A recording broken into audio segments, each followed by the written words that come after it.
Notre rythme de vie est bien plus intense aujourd'hui qu'il y a quelques années. Personne ne peut éviter le stress et la tension au quotidien. Dans notre société moderne placée sous le signe de la performance, le stress fait partie du quotidien de nombreuses personnes. C'est le résultat d'un rapport actuel sur le stress réalisé sur plus de 17 000 personnes en Allemagne. Dans ces conditions, comment rester calme et détendu malgré le stress? L'Organisation mondiale de la santé, l'OMS, produit des études sur le stress qui montrent qu'il s'agit d'une question majeure, valable sur tous les continents. Qui est concerné? En un mot, tout le monde. L'ouvrier tout autant que le cadre, l'étudiant tout autant que les inactifs. Chacun à son niveau présente des signes de fatigue et de tension générés par le stress. Les dommages collatéraux peuvent être importants lorsque l'on vit avec une pression parfois quotidienne ou permanente. Tout le monde n'a peut-être pas la chance de pouvoir décompresser. Dans le milieu sportif aussi, on retrouve ce phénomène de pression et de stress. Les causes en sont diverses.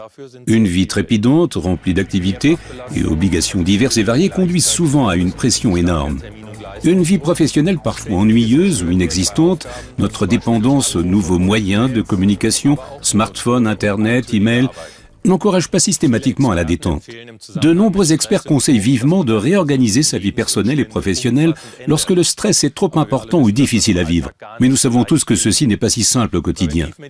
Le docteur Anke Ertan, spécialiste de la médecine préventive, étudie depuis des années comment gérer efficacement le stress et ses effets en préconisant des micronutriments. Le docteur Anke Ertan est pionnière dans le domaine de la médecine préventive.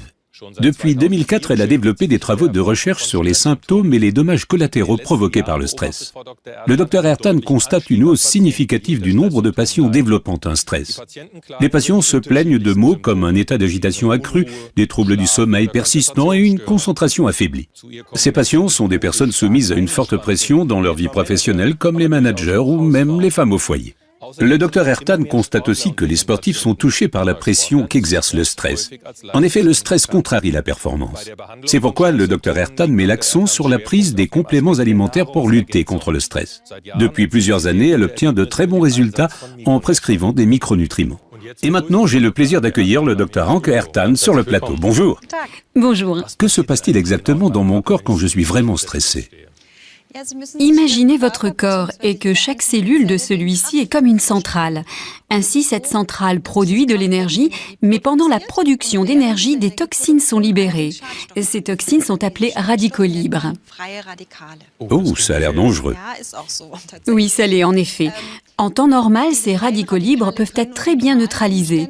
Mais quand les machines tournent à plein régime constamment, la quantité de radicaux libres libérés devient si importante que le corps est incapable de les neutraliser seul. Et c'est à ce moment-là que le stress nous envahit et diminue, voire limite nos performances. Vous avez dit constamment, cela signifie qu'on parle d'un stress sur une longue durée. Pas d'un stress de quelques heures ou quelques jours, mais bien de plusieurs semaines ou plusieurs mois. Regardons à nouveau ensemble ce qu'il se passe exactement dans notre corps. Voici une représentation simplifiée d'une cellule. On voit les parois cellulaires ici, le noyau et la mitochondrie. La centrale. Exactement. Cette mitochondrie produit de l'énergie et lors de cette production, des radicaux libres sont libérés. Ce sont ces billes sombres. Oui, et ceux-ci sont normalement captés par les antioxydants. On le voit bien ici, c'est ce que j'appellerais les balles vertes. Exactement. Lors d'un stress continu, les mitochondries produisent plus d'énergie et plus de radicaux libres. Ensuite, les antioxydants ne suffisent plus et la cellule est endommagée. C'est ce qu'on voit à l'arrière-plan, ça ressemble un peu à une fissure sur une vitre. C'est exact. Dans cette situation, nous ne sommes plus performants, nous ne pouvons plus nous concentrer et nous nous sentons stressés. L'idéal serait d'éviter complètement le stress. Mais cela n'est visiblement pas possible. Donc, que pouvons-nous faire pour lutter contre ces effets négatifs? Nous pouvons fournir à notre corps des micronutriments en quantité suffisante, par exemple de la vitamine E, du sélénium, ainsi que des éléments végétaux très actifs comme la chlorophylle, le thé vert et surtout le resveratrol. Le resveratrol est en fait une des substances antioxydantes les plus fortes. Par unité de temps, il peut piéger une grande quantité de radicaux libres et ainsi réduire efficacement le stress. Ça signifie qu'en mangeant tout simplement tous les jours une quantité importante de resveratrol, j'aurai la pêche et je serai libéré du stress. Est-ce vraiment aussi simple?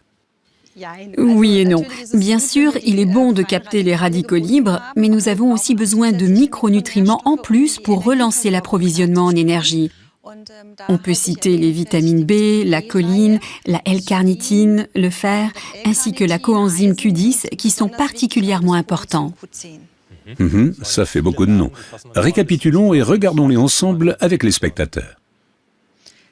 Donc ici, on voit la Q10 pénétrer dans la cellule, fournisseur important d'énergie parce qu'elle soutient directement la mitochondrie, notre centrale. De plus, il y a des nutriments très importants, comme le fer, entre autres, qui contribuent à assurer le transport de l'oxygène. En ce qui concerne le mental et afin d'augmenter notre capacité de mémorisation et notre psychisme, nous avons besoin de vitamine B et de choline, qui sont importantes pour approvisionner nos cellules nerveuses en sucre.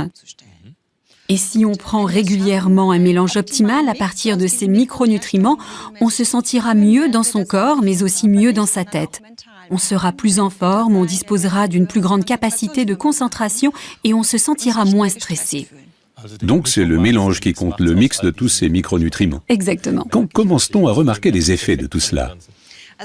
La plupart des patients le remarquent assez vite. Ils ont tout de suite plus d'énergie pour le corps et l'esprit, ils se sentent plus performants, ils arrivent à mieux se concentrer et ils souhaitent rester dans cet état-là pour toujours. Mais il y a un petit nombre de patients qui disent ne pas vraiment ressentir les effets. Mais en fait, dans le sérum, dans le sang, nous pouvons mesurer et voir que les marqueurs de stress diminuent et que la concentration de micronutriments augmente. Pour nous, médecins, c'est bien sûr intéressant car cela signifie qu'il y a une fonction protectrice pour les cellules. Vous avez parlé de marqueurs de stress. Qu'est-ce que ça signifie ? Ce sont en principe des produits du métabolisme qui se libèrent quand on est stressé. Plus le niveau de ces marqueurs de stress est élevé, plus notre corps réagit au stress. Ah, ok. Et je vous ai apporté les valeurs d'un patient que j'aimerais vous montrer pour illustrer cela.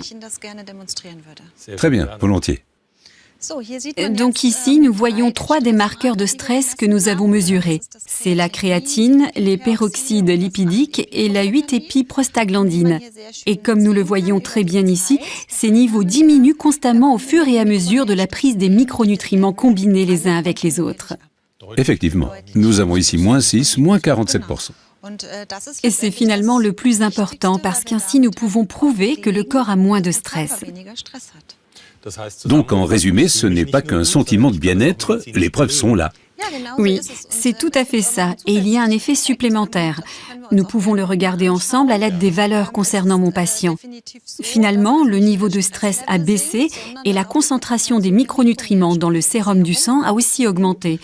Nous pouvons constater que nous redevenons plus performants, ce qui est très important. Donc si j'ai bien compris, pour simplifier, plus de performance et moins de stress. Oui, on peut le dire comme ça.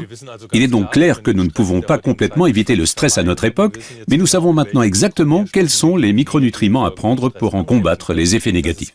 D'accord, mais pourquoi tant de personnes sont encore submergées par le stress ? Pourquoi ne pas tout simplement leur donner un remède ? Ce serait bien si c'était si simple.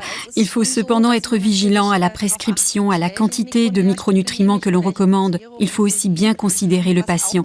Une évidence aussi, bon nombre de personnes ne savent pas qu'en s'alimentant correctement avec des micronutriments, elles peuvent améliorer leur gestion du stress. Oui. Je vous remercie donc d'être venu nous expliquer votre travail et le fonctionnement des micronutriments. Merci beaucoup, Dr Ertan. C'est moi.